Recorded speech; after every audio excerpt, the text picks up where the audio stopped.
ராணா, காலுக்காகும், புறா இவங்க 3 பேரும் ஒரு வயல்ல ஒன்னா வேலை செஞ்சுக்கிட்டு இருந்தாங்க. இவங்க தங்களோட வயல்ல வெங்காயம் பயிரிட்டு இருந்தாங்க. ராணாவும் புறாவும் மட்டும் முழு மனசோட அந்த வயல்ல வேலை செய்ய, காலுக்காகம் அடிக்கடி ஏதாவது சாக்கு சொல்லிட்டு அப்பப்ப வெளியில எஸ்கேப் ஆயிட்டே இருக்கும். மதியான நேரத்துல இவங்க 3 பேரோட மனைவிகளும் வீட்டுல உணவு செஞ்சு அந்த வயலுக்கு எடுத்துட்டு வருவாங்க. ராணா, இன்னைக்கு என் மனைவி மசாலா சப்பாத்தி செஞ்சு எடுத்துக்கிட்டு வருவா. அப்படியா புறா?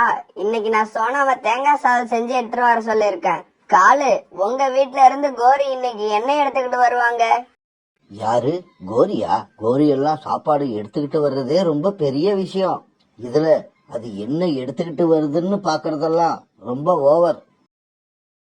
அதே சமயத்துல அவங்களோட மனைவிமார்களும் அவங்களுக்கான மதிய உணவோட வந்துகிட்டு இருந்தாங்க. என்ன கோரி, இன்னைக்கும் வெறும் சாதமும் குழம்பும் மட்டும்தான் எடுத்துட்டு வந்திருக்க? தொட்டுக்க எதுவுமே இல்ல? காலுஜி, வீட்டுல இருக்கிற சாமான வச்சு இவ்வளவுதான் என்னால சமைக்க முடிஞ்சது. என்னால சமைக்க முடிஞ்சதான் நீங்க சாப்பிடணும். கோரி, இத நான் சாப்பிடறதுக்கு சாப்பிடாமலே இருந்துருவேன். இதை எடுத்துக்கிட்டு போ, எனக்கு வேண்டாம். கோரி அக்கா, என்ன இது? சாப்பிடுற நேரத்துல கால அண்ணா கூட சண்டை போட்டுக்கிட்டு, வாங்க எல்லாரும் சேர்ந்து ஒன்னா சாப்பிடலாம். பிறகு 3 பேருமே தங்களோட சாப்பாட்டை ஷேர் பண்ணி எல்லாரும் சாப்பிட்டாங்க. புறா, எனக்கு இப்ப நல்லா தூக்கம் வருது. காலு, இன்னும் கொஞ்சம் வேலை பாக்கி இருக்கு. அந்த வேலையும் செஞ்சு முடிச்சிட்டு அப்புறம் நீ படுத்து தூங்கு. புறா, அது மட்டும் என்னால முடியாது.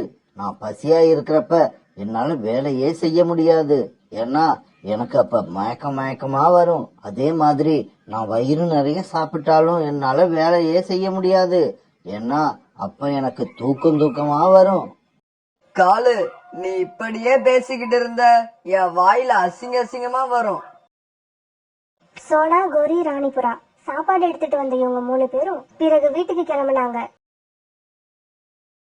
ராணாவும் புறாவும் மறுபடியும் வயல்ல வேலை செய்ய ஆரம்பிச்சாங்க. ஆனா காலுக்காக மட்டும் இப்ப வேலை செய்ய வரவே இல்ல. அது ஒரு இடத்துல படுத்து நல்லா தூங்கிட்டு இருந்தது. இப்படியே சில நாட்கள் நகர்ந்துச்சு. இப்ப இவங்க 3 பேரும் பயிர் பண்ணியிருந்த வெங்காயம் நல்லா விளைஞ்சிருந்தது. காலுஜி, இப்ப வெங்காயம் நல்லா விளைஞ்சி அறுவடைக்கு தயாரா இருக்கு.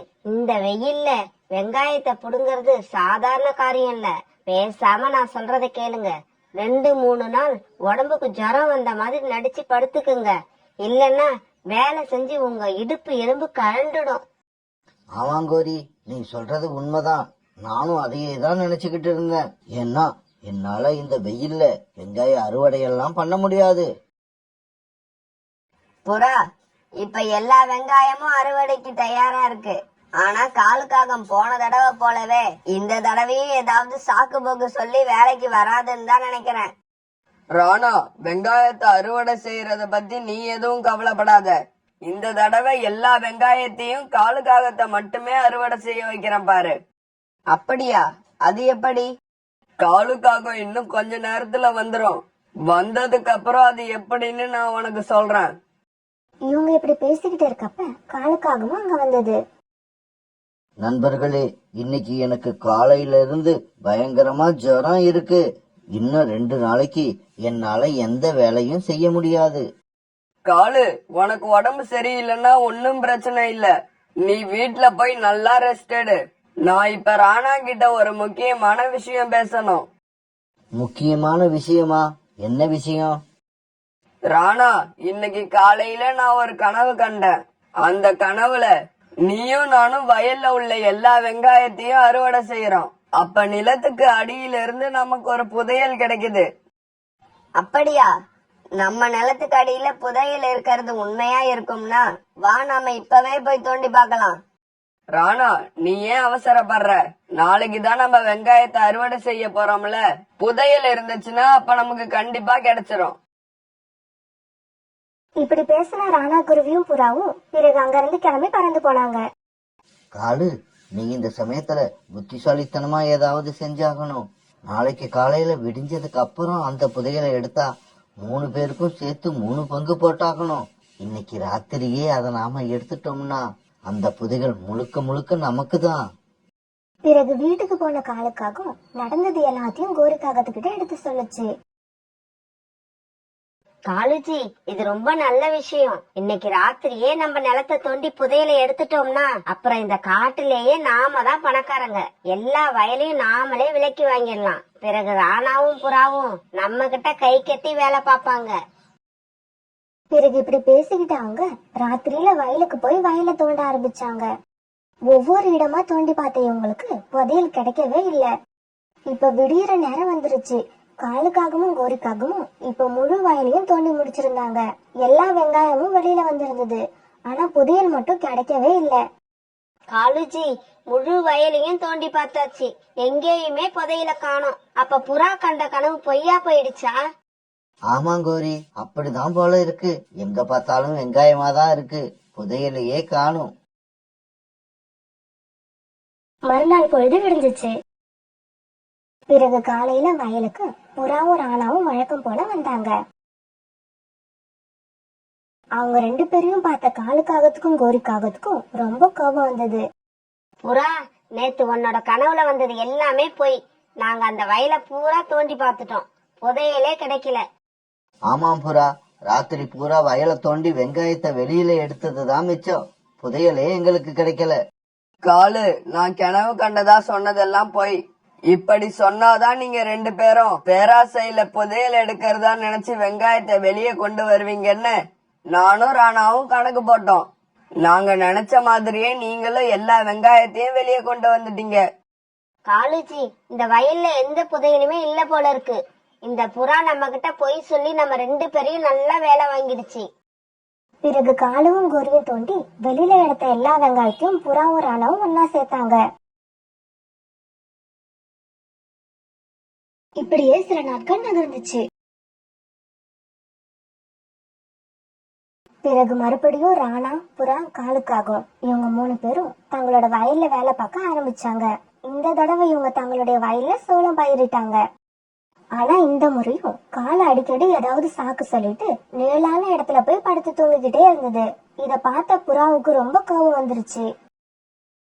ராணா, அடுத்த தடவையில இருந்து காலுக்காகத்தை நம்ம சேர்க்கவே கூடாது. எந்த வேலையா இருந்தாலும் நாம 2 பேருமே பாப்போம். வர்றது லாபமோ நஷ்டமோ அதையும் நாம 2 பேருமே பங்கு போட்டுப்போம். புறா, இப்படியெல்லாம் கட் அண்ட் ரைட்டா பேசக்கூடாது. காலுக்காகம் யாரு? நம்மளோட நண்பன் தானே. என்ன, அது கொஞ்சம் சோம்பேறி. அது வேலை செய்யலன்னா பரவாயில்ல, நாமளே அது வேலையையும் சேர்த்து செஞ்சிடலாம். இப்ப இவங்க பயிரிட்ட சோளமும் நல்லா விளைஞ்சு அறுவடைக்கு தயாரா இருந்தது. காலு, இப்ப நாம வயல்ல பயிரிட்ட சோளம் நல்லா விளைஞ்சு வந்துருச்சு. இனிமே நானும் ராணாவும் பகல்ல வயலுக்கு வந்து வேலை பாக்குறோம். நீ ராத்திரியில வந்து பயிர்களை யாரும் திருடாம காவல் காக்கணும். என்னது, ராத்திரியில வந்து தூங்காம இந்த சோளங்கள் திருட்டு போகாம காவல் காக்கணுமா? இது ரொம்ப கஷ்டமான வேலை. அப்படின்னா ராத்திரியில நான் வந்து காவல் காக்கறேன். நீ பகல்ல வந்து ராணா கூட வயல்ல வேலைய பாரு. என்னது, பகல்ல வந்து வயல்ல வேலை பார்க்கணுமா? இது ராத்திரி காவல் காக்கறத விட ரொம்ப கஷ்டமான வேலை. நான் ராத்திரியே வந்து வயலை காவல் காத்துக்கிறேன். பிறகு புறாவும் ராணாவும் பகல்ல வயல்ல வேலை பார்க்க ராத்திரி ஆன உடனே வயலை காக்கறதுக்கு காலுக்காகவும் கோரிக்காகவும் வந்தாங்க. காலுஜி, ராணாவும் புறாவும் ராத்திரியில நல்லா வீட்டுல படுத்து தூங்குறாங்க. நீங்களும் நானும் மட்டும் இப்படி வயலுக்கு வந்து கஷ்டப்பட வேண்டியிருக்கு. ஆமாங்கோரி, நமக்கு மட்டும் எவ்வளவு ஈஸியான வேலை கொடுத்தாலும் அந்த வேலை கஷ்டமாவே தெரியுது இல்ல? காலுஜி, நாம இப்படி செஞ்சா என்ன? ராத்திரியில நாம கொஞ்சம் சோளங்களை பறிச்சு தனியா வித்துருவோம். அப்படி செஞ்சா அந்த பணம் எந்த கணக்குலயும் இல்லாம நமக்கு தனியா சேர்ந்துரும். கோரி, உன்னோட ஐடியா தான் சரியான ஐடியா. நம்மள ராத்திரியில வயல்ல கண் முழிக்க வச்ச இவங்களுக்கு அதுதான் சரியான தண்டனை. இப்படி ஐடியா பண்ணின காலுக்காகவும் கோரிக்காகவும் பிறகு ஒவ்வொரு நாளும் கொஞ்சம் கொஞ்சம் சோள கதிர்களை உடைச்சு ராத்திரியில வர திருட்டு ஆந்தைங்க கிட்ட அதை வித்தாங்க. ஆந்த அண்ணன், இந்த சோளத்தை நாங்க தான் வித்தோம்னு பகல்ல யாருக்கிட்டையும் சொல்லிடாதீங்க. கோரி, அதே மாதிரி இந்த பணத்தை கொடுத்து சோளத்தை வாங்கினது நாங்க தானே நீங்களும் யாருக்கிட்டயும் சொல்லிடாதீங்க. ராணா, எனக்கு என்னமோ சோளங்கள் ஒவ்வொரு நாளும் குறைஞ்சுகிட்டே போற மாதிரி இருக்கு. அப்படியா? எனக்கு என்னமோ அப்படி ஒண்ணும் தெரியலையே. இந்த சமயத்துல வயலுக்கு சாப்பாடு எடுத்துக்கிட்டு சோனா குருவியும் ராணி புறாவும் அங்க வந்தாங்க. அப்ப சோள வயல பார்த்த சோனா குருவி அதிர்ச்சியில இப்படி பேசுச்சு. ராணாஜி, என்ன இது? நம்மளோட சோள வயல் பாதி வயலா குறைஞ்சிருச்சு. சோனா, இதையே தான் நானும் கொஞ்ச நேரத்துக்கு முன்னாடி ராணா கிட்ட சொன்னேன். ஆனா ராணா ஒத்துக்கல. புறா, காலுக்காகவும் கோரிக்காகவும் ராத்திரியில வந்து காவல் காக்குறாங்க. அப்படி இருக்கிறப்ப சோளம் எப்படி குறையும்? யார் வந்து திருடுவா? ராணா, அப்படியெல்லாம் சொல்லாதீங்க. ராத்திரியில காவலுக்கு வர காகங்களே திருடினாலும் ஆச்சரியப்படுறதுக்கு இல்ல. ராணி, நீ கரெக்டா சொன்ன. இன்னைக்கு ராத்திரி அவங்க 2 பேரும் வேலைக்கு வந்ததுக்கு அப்புறம் நானும் வந்து மறைஞ்சிருந்து அவங்க என்னதான் செய்யறாங்கன்னு பார்க்க போறேன். பிறகு அன்னைக்கு ராத்திரி ஆனதும் வயலுக்கு வந்த புறா ஒரு மறைவான இடத்துல உட்கார்ந்து நடக்கிற எல்லாத்தையும் கவனிக்க ஆரம்பிச்சது. கொஞ்ச நேரம் கழிச்சு ஆந்த ஒரு பெரிய கூடை எடுத்துக்கிட்டு இவங்க வயலுக்கு வந்தது. அந்த கூடை நிறைய சோளங்களை பறிச்சு போட்ட காலுக்காகவும் கோரிக்காகவும் அதை ஆந்த கிட்ட கொடுத்து பணத்தை வாங்கினாங்க. ஓஹோ, இங்க தினமும் இதுதான் நடக்குதா? பிறகு புறா காகங்கள் கிட்ட பறந்து போச்சு. காலு, கோரி 2 பேரும் ராத்திரி வயலை இப்படிதான் பாதுகாத்திருக்கீங்களா? இன்னைக்கு நான் எல்லாத்தையும் பாத்துட்டேன். புறாவை பார்த்த உடனே ஆந்த அவசர அவசரமா அந்த கூடையில இருந்த சோளங்களை தூக்கிக்கிட்டு பறந்து போயிடுச்சு. உங்க 2 பேர்கிட்டயும் நான் இப்ப எதுவும் பேசுறாப்பல இல்ல. காலையில வயலுக்கு வாங்க, அப்ப பேசிக்கலாம். மறுநாள் பொழுது விடிஞ்சிச்சு. பிறகு காலையில எல்லாரும் வயலுக்கு வந்தாங்க. கோரி, காலுவையும் உன்னையும் வயலுக்கு காவலுக்காக தான் அனுப்பி வச்சோம். ஆனா நீங்களே சோளங்களை திருடி விற்க ஆரம்பிச்சிட்டீங்க. ஏன் சோளங்களை நாங்க எடுத்து வித்தா என்ன தப்பு? இந்த வயல்ல உள்ள சோளங்கள்ல எங்களுக்கும் ஒரு பங்கு உண்டு தானே. நாங்க வித்த சோளங்கள் எல்லாம் எங்களோட பங்குன்னு நினைச்சுக்கிட்டு போங்க. மீதி இருக்க சோளங்களை நீங்களே எடுத்துக்குங்க. கோரி, அருமையான பேச்சு. உன்ன மாதிரி பேச யாருக்குமே வராது. கோரி, இருந்த சோளத்தை எல்லாம் பாதிக்கு மேல நீங்க பறிச்சு வித்துட்டீங்க. இப்ப அதுல எங்களுக்கு பாதி கூட இல்ல. அதை விட குறைச்சலா தான் கிடைக்குது. இப்படி ராணாவும் புறாவும் பேசிக்கிட்டு இருக்கும் போதே அதை காதுல வாங்காம காலுக்காகவும் கோரிக்காகவும் அந்த இடத்த விட்டு பறந்து போனாங்க. கோரி, ஒரு வழியா ராணாவையும் புறாவையும் சமாளிச்சுட்டு வந்துட்டோம். நீ சீக்கிரம் உள்ள போய் நாம சோளங்களை வித்து வச்சிருக்க பணத்தை எல்லாம் எடுத்துக்கிட்டு வா. ஏன்னா நாம இருட்டுல வியாபாரம் பண்ணி பணத்தை கொண்டு வந்து அப்படியே உள்ள வச்சிட்டோம். இது வரைக்கும் எண்ணியே பார்க்கல. காணி இப்படி சொல்ல பிறகு கோரிக்காக உள்ள போய் இருந்த பணத்தை எல்லாத்தையும் எடுத்துக்கிட்டு வந்தது. பணத்தை கொண்டு வந்து வெளிச்சத்துல பார்த்த காலுக்காகவும் கோரிக்காகவும் ரொம்ப அதிர்ச்சி ஆயிட்டாங்க. காலுஜி, நாம ஏமாந்துட்டோம். அந்த திருட்டு ஆந்தைங்க நம்ம கிட்ட குழந்தைங்க விளையாடுற நோட்டை கொடுத்து பணம்னு ஏமாத்திட்டாங்க. ஆமா கோரி, இது உண்மையான பணம் இல்ல. இத கடையில கொடுத்தா ஒரு குச்சி மிட்டாய் கூட வாங்க முடியாது. காலுஜி, நம்ம ராணாவையும் புறாவையும் ஏமாத்தனதான் சந்தோஷப்பட்டோம். கடைசியா அந்த ஆந்தைங்க நம்மள ஏமாத்திட்டு போயிடுச்சுங்க. ஒரு பெரிய காட்டுல இருந்த ஒரு அழகான சின்ன வீட்டுல சோனா குருவி தன்னோட பொண்ணு பியூட்டி கூட வாழ்ந்து வந்தது. 2 மாசத்துக்கு முன்னால சோனா குருவியோட கணவர் ராணா குருவியோட உடல்நிலை சரியில்லாம இறந்து போயிடுச்சு. தாங்கிட்ட இருந்த எல்லா பணத்தையும் செலவு பண்ணி ராணா குருவிக்கு வைத்தியம் செஞ்சோம். தன்னோட கணவர் உயிரை அதால காப்பாத்த முடியல. இந்த மாதிரி இக்கட்டான சூழ்நிலையில தன்னோட குடும்பத்தை காப்பாத்த சோனா குருவி ரொம்பவும் கஷ்டப்பட்டுச்சு. இதனால இந்த காட்டுல உள்ள கோரிக்காவும் ஒரு பணக்கார காகத்தோட வீட்டு வேலை பார்க்க ஆரம்பிச்சது. ஒரு நாள் சோனா குருவி வீட்டுல டேபிள் மேல இருந்த ஒரு கண்ணாடி கிளாஸ் எடுக்கும் போது அது கை நழுவி கீழே விழுந்து உடைஞ்சு போச்சு. சோனா, உனக்கு ஏதாவது அறிவு இருக்கா? வேலைக்கு நிதானத்துலதான் வந்திருக்கியா இல்ல ஏதாவது போதையில வந்திருக்கியா? போன வாரம் அப்படிதான் ஒரு பீங்கான் தட்டை போட்டு உடைச்ச. இன்னைக்கு என்னடானா கண்ணாடி கிளாஸ போட்டு உடைக்கிற. இதுக்கு அப்புறமா உன்னை நான் வேலைக்கு வச்சிருந்தேன்னா என்ன மாதிரி ஒரு முட்டாள் இந்த உலகத்திலேயே கிடையாது. கிளம்பு, இப்பவே நீ வீட்டை விட்டு கிளம்பு. இதுக்கு அப்புறம் நீ என்னோட முகத்திலேயே முழிக்க கூடாது. கோரியம்மா, திடீர்னு என்னை இப்படி வேலையை விட்டு அமிச்சா நான் எங்க போவேன்? தயவு செய்து என் மேல கொஞ்சம் கண்ணை காட்டுங்க. என்னை வேலையை விட்டு நிறுத்திடாதீங்க. என்னது, கோரி அம்மாவா? இத்தனை நாள் ஏதோ கோரி அக்கான்னு கூப்பிட்டுக்கிட்டு இருந்த. அதுவே எனக்கு பிடிக்கலதான். இருந்தாலும் சகிச்சுக்கிட்டு இருந்தேன். ஆனா இன்னைக்கு என்ன கோரி அம்மான்னு கூப்பிட்ட பாரு. இதுக்கு உனக்கு மன்னிப்பே கிடையாது. இதுக்கப்புறம் இந்த வீட்டுல உனக்கு வேலை கொடுத்தனா நான் நல்லவளே கிடையாது. கோரி அக்கா, ஏதோ தெரியாதனமா வாயில வந்துடுச்சு. தயவு செய்து என்ன மன்னிச்சிடுங்க. நீங்க வேலையை விட்டு நிறுத்திட்டீங்கன்னா நானும் என் மகளும் பட்டினி கிடந்ததான் சாகணும். செத்துட்டு போங்க. என்னைக்காவது ஒரு நாள் எல்லாரும் சாகதான் போறோம். நீங்க கொஞ்சம் முன்னால சாக போறீங்க, அவ்வளவுதான். அதனால யாருக்கும் எந்த பிரச்சனையும் கிடையாது.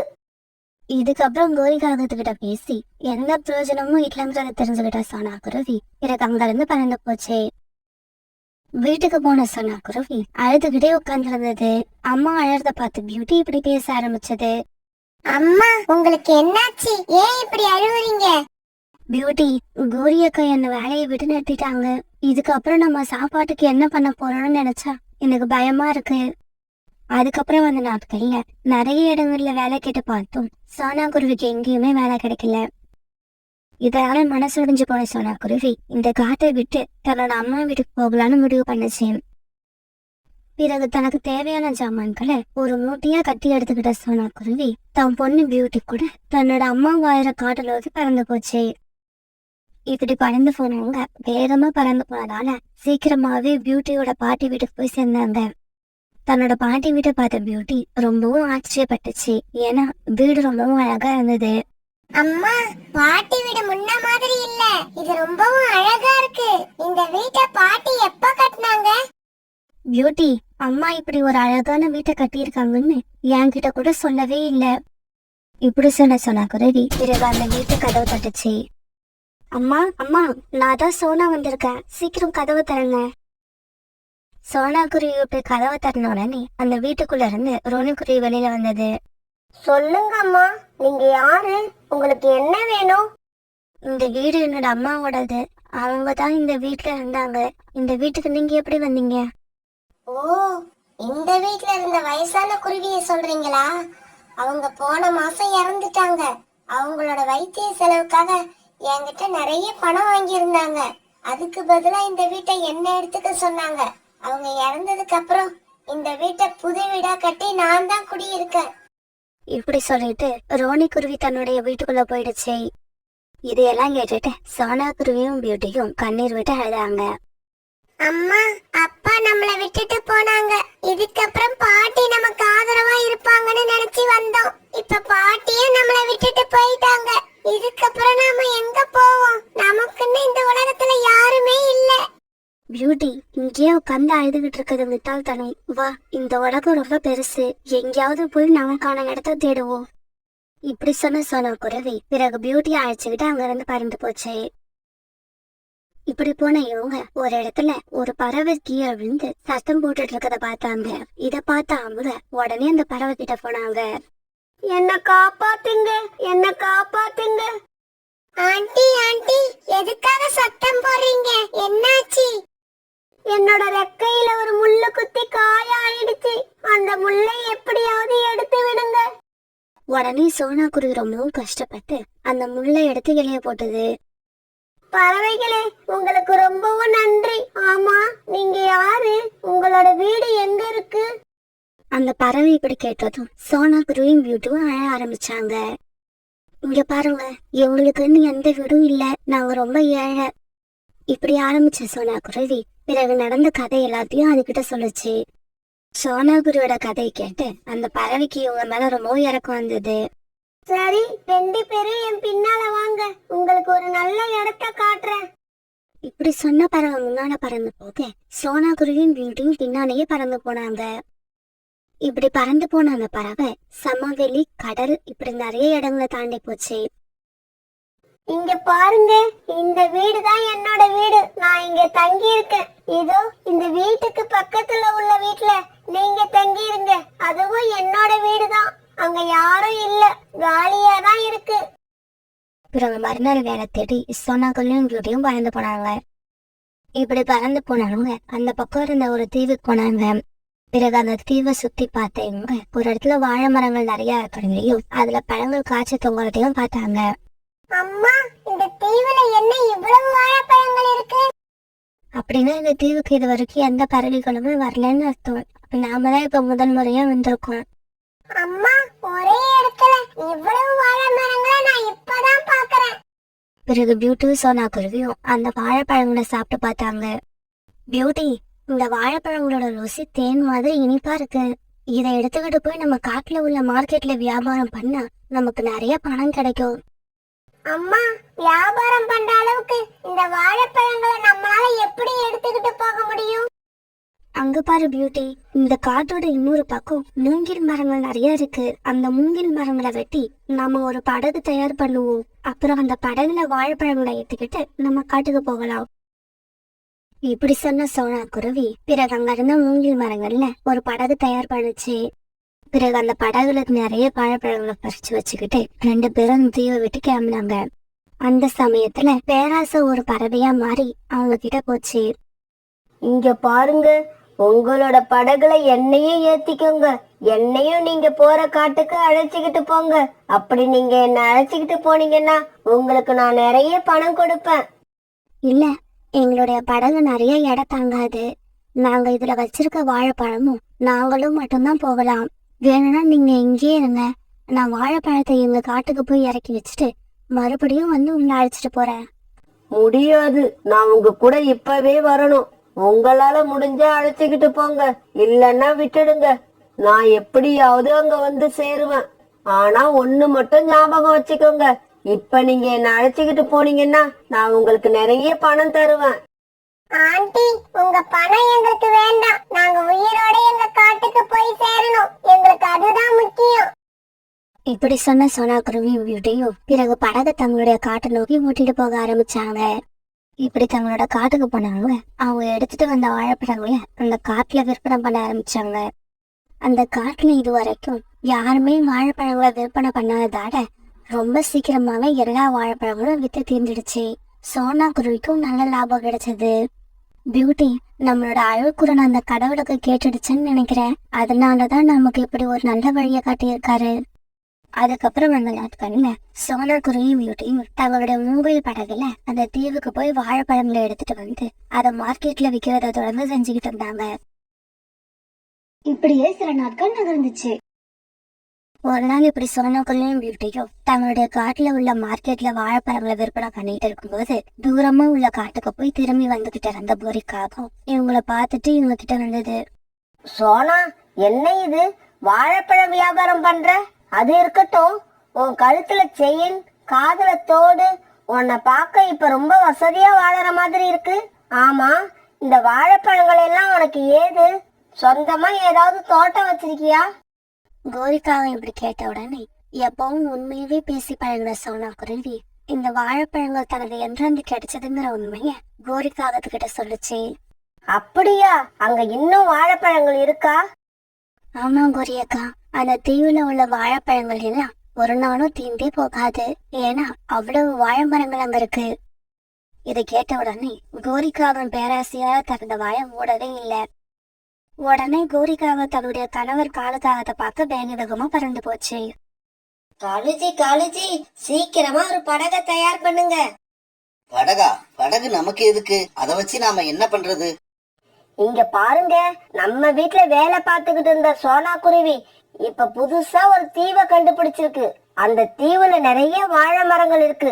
ஒவ்வொரு வாழை மரத்திலையும் நிறைய பழங்கள் காய்ச்சி தொங்குதான். அத படகுல எடுத்துக்கிட்டு வந்து விற்பனை பண்ணி சோனா குருவி இப்ப பெரிய பணக்காரி ஆயிடுச்சு. நாமளும் அந்த தீவுக்கு போறோம். அந்த பழங்களை எடுத்துக்கிட்டு வந்து நம்ம காட்டுல வியாபாரம் பண்றோம். கூடிய சீக்கிரமே பெரிய பணக்காரங்களா மாறுறோம். பிறகு காலுக்காக உடனே படகு தயார் பண்ற ஃபேக்டரிக்கு போச்சு. அங்க போன காலுக்காகவும் நிறைய பணத்தை கொடுத்து ஒரு படகு விலைக்கு வாங்குச்சு. பிறகு அன்னைக்கு ராத்திரி அந்த படகுல ஏறி காலுக்காகவும் குறிக்காகவும் வாழை மரங்கள் இருக்க தீவை நோக்கி போனாங்க. அந்த சமயத்துல சோனா குருவியும் பியூட்டியும் தங்களோட வீட்டுல படுத்து தூங்கிட்டு இருந்தாங்க. அந்த தீவு எங்க இருக்குன்னு தெரியாத காலுக்காகவும் குறிக்காகவும் நிறைய நேரம் அந்த கடலை சுத்தி சுத்தி வந்தாங்க. ரொம்ப நேரத்துக்கு அப்புறம் ஒரு வழியே இந்த தீவை கண்டுபிடிச்ச காண்கள் உடனே அந்த தீவுல கரையிறங்கினாங்க.